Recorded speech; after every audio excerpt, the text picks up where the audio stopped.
ನಡಿ.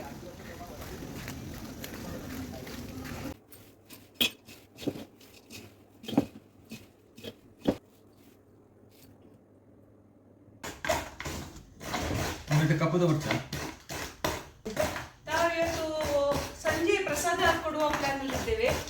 ಸಂಜೆ ಪ್ರಸಾದಕ್ಕೆ ಅವಲಕ್ಕಿ ಪ್ರಸಾದ ಕೊಡುವ ಪ್ಲಾನ್ ಅಲ್ಲಿ ಇದ್ದೇವೆ. ಸೊ ಅವಲಕ್ಕಿ, ಬೆಲ್ಲ, ಎಳ್ಳು, ಘೀ ಎಲ್ಲ ಹಾಕಿ ಬ್ಲ್ಯಾಕ್ ಎಳ್ಳು ಹಿಡ್ಕೊಂಡ್ಬಂದಿದ್ದೇನೆ. ಇದರಲ್ಲಿ ಮಾಡ್ತೇನೆ, ಬಟ್ ಸ್ವಲ್ಪ ಬೇಕಾದ್ರೆ ಜಾಸ್ತಿ ಸಹ ಮಾಡ್ತೇನೆ, ಯಾಕಂದ್ರೆ ಬಡಿಸುವಾಗ ಬಡಿಸ್ಲಿಕ್ಕೆ ಸಹ ಸಿಕ್ಕುವ ಹಾಗೆ ಪ್ರಸಾದ ಮಾಡೋ ಪ್ಲಾನ್ ಅಲ್ಲಿ.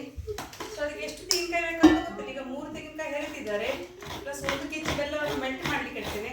ನಾನು ಮೆಲ್ಟ್ ಮಾಡಿ ಮಾಡುವುದು ಅವಲಕ್ಕಿ ಮಾಡ್ತೇನೆ. ಅದು ಹೇಗಂದ್ರೆ ಈಗ ನಾವು ಫಂಕ್ಷನ್ಗೆ ಕೊಡೋದಾದ್ರೆ ಸ್ವಲ್ಪ ಗಟ್ಟಿಯಾಗಿ ಉಳಿತದೆ. ಇಲ್ಲದ್ರೆ ನಾವೀಗ ತೆಂಗಿನಕಾಯಿ ಮತ್ತೆ ಬೆಲ್ಲವನ್ನು ಬೆರೆಸಿ ತೆಂಗಿನಕಾಯಿಗೆ ಮಿಕ್ಸ್ ಮಾಡಿ ಮತ್ತೆ ಅವಲಕ್ಕಿ ಮಿಕ್ಸ್ ಮಾಡ್ತಾರೆ. ಬೆಳಿಗ್ಗೆ ಬ್ರೇಕ್ಫಾಸ್ಟ್ಗೆ ಮಂಗಳೂರಲ್ಲಿ ಮಾಡ್ತಾರೆ. ಅದು ಸಾಫ್ಟ್ ಆಗಿರ್ತದೆ. ಅದು ಸ್ವಲ್ಪ ಹೊತ್ತಾದ್ಮೇಲೆ ಇನ್ನೂ ಸಾಫ್ಟ್ ಆಗಿ ಸಣ್ಣ ಆಗ್ತದೆ, ಹಾಗೆ ಆಗ್ತದೆ. ಬಟ್ ಇದು ನಾನು ಪೂಜೆಗೆ ಕೊಡೋದು ಪ್ಲಸ್ ಅಲ್ಲಿ ಎಲ್ಲರಿಗೂ ಬಡಿಸ್ಲಿಕ್ಕೆ ಯೂಸ್ ಮಾಡ್ತೇನೆ. ಅದಕ್ಕೋಸ್ಕರ ನಾನು ಅದನ್ನು ಬೆಲ್ಲ ಪಾಕದಲ್ಲಿ ಮಾಡ್ತೇನೆ. ಸೊ ಇದನ್ನು ಪ್ರೇಮಾಂಟಿ ಇದು ರೆಸಿಪಿ ಕಳಿ.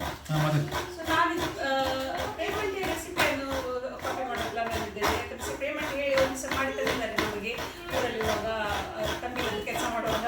ಅದು ಟೇಸ್ಟ್ ಆಗಿದೆ, ಸ್ವಲ್ಪ ಗಟ್ಟಿ ಆಗ್ತದೆ ಅಂದರೆ ಅದು. ಬಟ್ ನಿಮಗೆ ಎಲ್ಲಿ ಸಹ ಫಂಕ್ಷನಿಗೆ ಹೋಗೋದಾದ್ರೆ, ಫಂಕ್ಷನ್ಗೆ ಯಾರಿಗಾರು ಕೊಡೋದಾದ್ರೆ ಅದು ಸ್ವಲ್ಪ ಲುಕ್ ವೈಸ್ ಸಹ ಒಳ್ಳೆ ಇರ್ತದೆ, ಪ್ಲಸ್ ತಿನ್ನಲಿಕ್ಕೆ ಸಹ ಒಳ್ಳೆ ಆಗ್ತದೆ. ಸೊ ಹಾಗೆ ಆ ಟೈಪ್ ಮಾಡ್ತೇನೆ. ಬೆಲ್ಲ ಹಾಕೋ ಮೆಲ್ಟ್ ಮಾಡಿ ಅದಕ್ಕೆ ಕೊಕೊನಟ್ ಹಾಕಿ ಸ್ವಲ್ಪ ಮಾಯ್ಚರ್ ಎಲ್ಲ ಹೋಗುವ ಹಾಗೆ ಇಟ್ಟು ಮತ್ತೆ ಅದಕ್ಕೆ ಅದು ತಣ್ಣಗಾದ ಮೇಲೆ ಅದಕ್ಕೆ ಅವಲಕ್ಕಿ ಮಿಕ್ಸ್ ಮಾಡೋ ಪ್ಲಾನ್. ಹಾಗೆ ನೋಡಿ, ಫಸ್ಟ್ ಟೈಮ್ ಮಾಡ್ತಿದ್ದೇನೆ. ಹೇಗೆ ಮಾಡೋದು ಗೊತ್ತಿಲ್ಲ, ಹೇಗೆ ಆಗ್ತದೆ ಅಂತ ಗೊತ್ತಿಲ್ಲ. ಸೊ ಒಂದು ಪಾತ್ರೆ ಇತ್ತು, ಅದರಲ್ಲಿ ಮಾಡ್ತಿದ್ದೇನೆ. ಈಗ ನಮ್ಮ ಇದು ಪ್ರಶಾಂತ್ ಅವರು ತೆಂಗಿನಕಾಯಿಯನ್ನು ಹಿಡಿದುಕೊಡ್ತಿದ್ದಾರೆ. ಮತ್ತಿದ್ದೆಲ್ಲ ನಾನು ಮಾಡ್ತೇನೆ.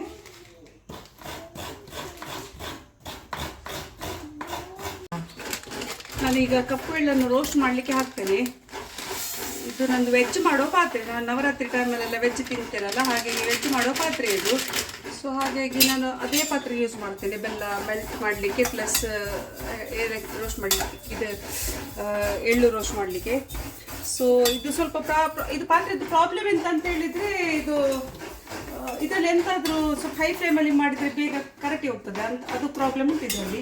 ಸೊ ಅದಕ್ಕೆ ಲೋ ಫ್ಲೇಮಲ್ಲಿ ಇಟ್ಟು ಮಾಡ್ತಿದ್ದೇನೆ. ನೋಡು ಹೇಗೆ ಆಗ್ತದೆ. ಇದು ಎಳ್ಳು ಹೋದಲ್ಲ, ಕೆಲಸಲ್ಲ. ಕಲಂಜಿ ಕೂಡ ಸೇಮ್ ಇಟ್ಟಿದ್ದೆ ನೋಡಲಿಕ್ಕೆ. ಎಳ್ಳು ಕಲಂಜಿ ಅಂತ ಗೊತ್ತಾಗಲ್ಲ. ನಾನೊಮ್ಮೆ ಡಿಮಾರ್ಟಲ್ಲಿ ಇಟ್ಕೊಂಡ್ಬಂದಿದ್ದೇನೆ. ಅದು ಬದಿರೆ ಇದು ಎಳ್ಳು ಅಂತೇಳಿ, ಬ್ಲ್ಯಾಕ್ ಸ್ಟಿಲ್ ಸೀಡ್ ಅಂತೇಳಿ. ಬಟ್ ಮನೆಗೆ ಬಂದು ನೋಡುವಾಗ ಅದು ಕಲಂಜಿ ಆಗಿತ್ತು.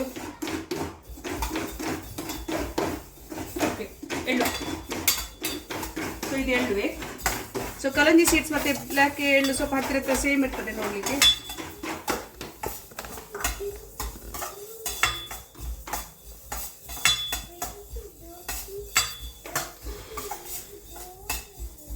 ದೇವರಿಗೆ ಇಡುವ ವಸ್ತುದೆಲ್ಲ ಟೇಸ್ಟ್ ನೋಡಬಾರ್ದು ಅಂತ ಹೇಳ್ತಾರೆ. ಸೊ ಹಾಗಾಗಿ ಬಟ್ ಅದು ನನಗೆ ಹಾಗೆ ಒಮ್ಮೆ ಡೌಟ್ ಆಯಿತು ನನಗೆ. ಮತ್ತೆ ನಾವು ಟೇಸ್ಟ್ ನೋಡೋದೇ ಹೇಗೆ ಒಬ್ಬರಿಗೆ ಕೊಡೋದು ಅಂತ ಹೇಳಿ ಗೊತ್ತಾಗ್ತಿರ್ಲಿಲ್ಲ.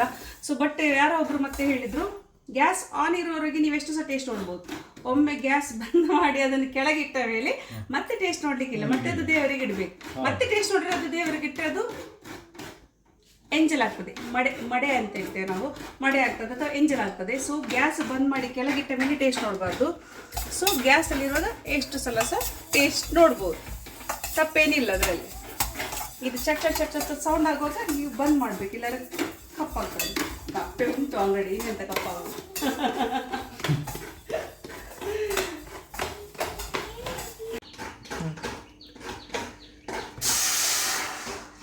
ಸೊ ಬೆಲ್ಲ ಪಾಕ ಮಾಡ್ತೇನೆ ಈಗ ನಾನು. ಸೊ 1 kg ಬೆಲ್ಲವನ್ನು ಹುಡಿ ಮಾಡಿಟ್ಟಿದ್ದೇನೆ. ಅದಕ್ಕೆ 3 ತೆಂಗಿನಕಾಯಿ ಉಂಟು, ಬಟ್ ಈ ಪಾತ್ರೆಯಲ್ಲಿ ಆಗ್ತದಿಲ್ಲ ಗೊತ್ತಿಲ್ಲ. ಸೊ ಸ್ವಲ್ಪ ಮಾಡುವಾಗ ಏನೋ ಎಣಿಸ್ತದೆ. ಸೊ ಅರ್ಧ ವರ್ಷ ಹಾಕ್ತೇನೆ, ಹಾಗಾದರೆ ಅರ್ಧ kg ಹಾಕ್ತೇನೆ. ಮತ್ತು ಅರ್ಧ ಕೊಕೊನಟ್ ಹಾಕ್ತೇನೆ. ಬೆಲ್ಲವನ್ನು ಮೆಲ್ಟ್ ಮಾಡಿ. ಅಷ್ಟು ಬೆಲ್ಲ ಬೇಕಾ? ಅವಲಕ್ಕಿ ಸಹ ತುಂಬ ಉಂಟು, 3 kg ಅವಲಕ್ಕಿ ಉಂಟು.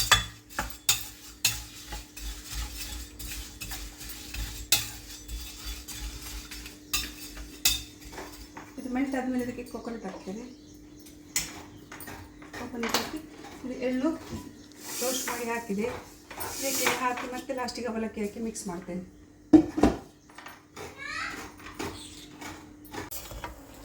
ಬೆಲ್ಲ ಪಾಕ ಕುದೀತಾ ಬಂತು.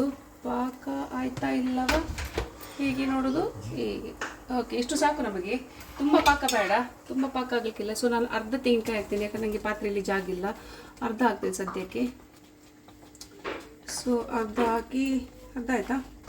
ಓಕೆ, ಮತ್ತು ಅರ್ಧ ಬೆಲ್ಲ ಮತ್ತೆ ಮೆಲ್ಟ್ ಮಾಡಲಿಕ್ಕೆ ಇಟ್ಟಿದ್ದೇನೆ. ಸೊ ಅದರೊಟ್ಟಿಗೆ ಹಾಕ್ತೇನೆ. ಸೊ ಇದು ಮಾಯಿಶ್ಚರ್ ಎಲ್ಲ ಸ್ವಲ್ಪ ಹೋಗಬೇಕು, ಸ್ವಲ್ಪ ಗಟ್ಟಿ ಆದರೆ ಸಾಕು.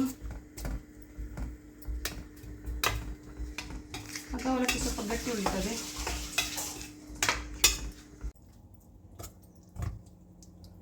ದಪ್ಪ ಆಗಿದೆ, ಬಟ್ ಪಾಕ ಆಗಲಿಲ್ಲ. ಸೊ ಹೇಗೆ ಇದನ್ನು ತಣ್ಣಗೆ ಮಾಡ್ತೇನೆ. ತಣ್ಣಗೆ ಮಾಡಿ ಆದಮೇಲೆ ಅವಲಕ್ಕಿ ಮಿಕ್ಸ್ ಮಾಡ್ತೇನೆ. ಸೊ ದೊಡ್ಡ ಪಾತ್ರೆಗೆ ಶಿಫ್ಟ್ ಮಾಡ್ತೇನೆ ಇದನ್ನು ತಣ್ಣಗಾಗಲಿಕ್ಕೆ.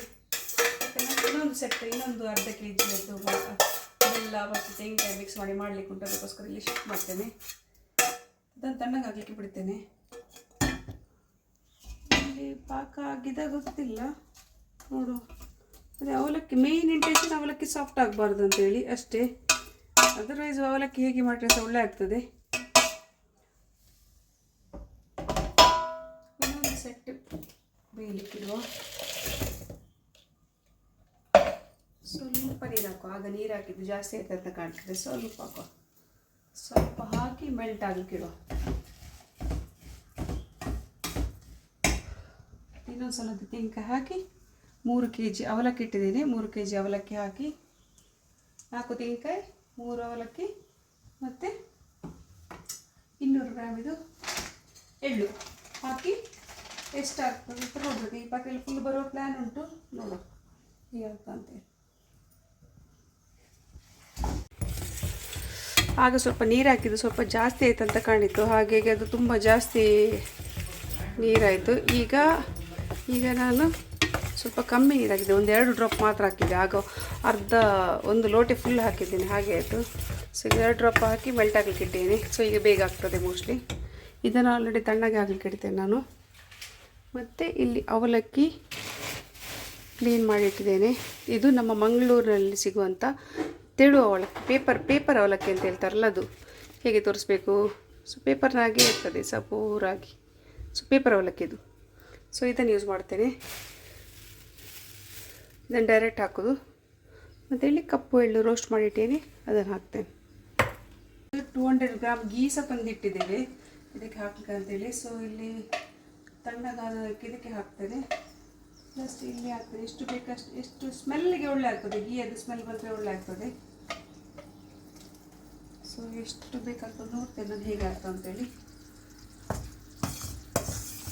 ಇದು ಪಾಕ ಆಯಿತು ಮೋಸ್ಟ್ಲಿ.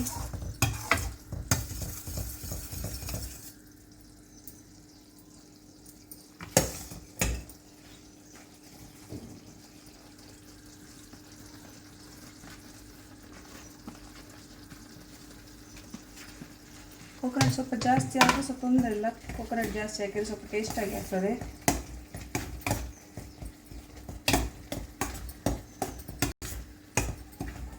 ದೊಡ್ಡ ಗ್ಯಾಸಲ್ಲಿ ಇಟ್ಟಿಯಾಗ ಸ್ವಲ್ಪ ಫಾಸ್ಟಾಗಿ ಆಗ್ತಾ ಉಂಟು.